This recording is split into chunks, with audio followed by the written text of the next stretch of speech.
started off doing Planet Perk, which we shoot every Wednesday. And, you know, I just kept going to him about different ideas that I was having about, like, either different types of shows and just stuff like that. Just, you know, he was the type of person that's always open to your ideas and you know, ways to branch out. And so, like, 5 minutes into me talking about it, he was like, all right, you're doing it. I'm like, whoa. Like, wait, I don't get in front of cameras, man. I don't do this. You know, I'm just a guy in the back that thinks of stuff. I'm like, no, don't put me in front of the camera. But I mean, it was one of the times where he forced me to do something I wasn't comfortable with. Which is the best, right? Coming out of your comfort zone. Yes, definitely. I mean, I appreciate it for not letting me, you know, like, talk myself out of it or, you know, doing stuff like that. But, you know, that's how I pretty much got started. And, you know, I've been doing it probably since November. What's the concept behind it?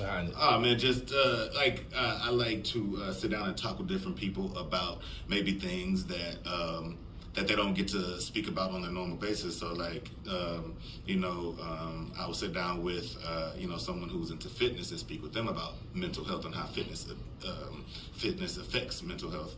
And or you know, I did one about with a singer, Michael Grayhouse, and you know, we discussed, you know, mental health and how it is from an artist standpoint, you know, and we got into different things about you know, how just all kinds of psychological topics and you know, pretty much the things that he's seen and he deals with in the music industry. And of course, you know, when you came by, you know, we definitely got into, you know, with the sports aspect, but we did definitely get a lot to the colon cancer research and a lot of things that you're involved in with that, and then like share your own story that affects that involves with mental health and things like that. So I mean, it's definitely fun. I mean, it gives people a chance to open up in another, you know, another world than they, you know, known for. Yeah. You know. Well, let me ask you a question. Sticking with that, because the big thing that came out on last year was a lot of athletes finally started to admit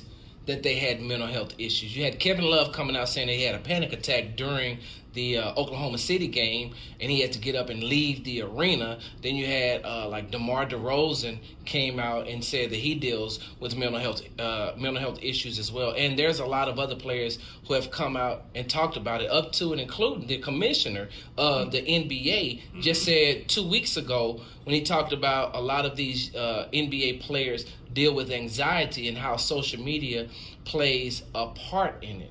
What do you think? Why do you think that, especially in sports, that mental health has become such a hot issue? Is it because, and especially because we talked about this on your show, do you think it's from an African American standpoint, you know, which is the predominantly basketball and football? From that standpoint, now we're finally starting to be able to talk about it, or we're starting to talk about it? Honestly, you know, I'm from a football background. I played football at Westside, and then I played like 1 year at TSU.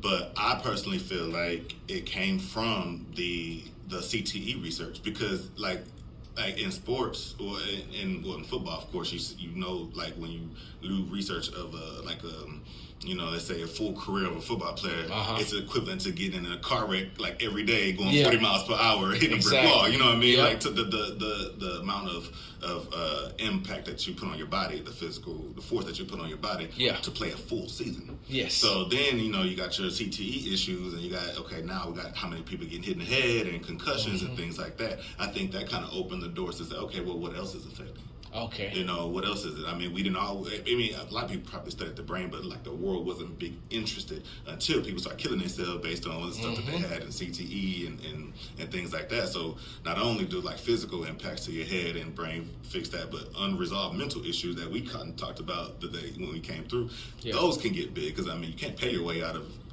mental health. You know what I mean? So you name Kevin Love, DeRozan, the commissioner, these are millionaires. Yes. Multi-millionaires. And people think that money can mask mental health issues only for so long before they start to come out. And when I look at a lot of these, you know, athletes, because I'm not going to even lie to you. I'm an advocate for these athletes being able to use marijuana if it's going to be, you know, for medical purposes and to help them out, because it's natural. And it helps some people. Like when you look at a David Irving, who we watched smoking marijuana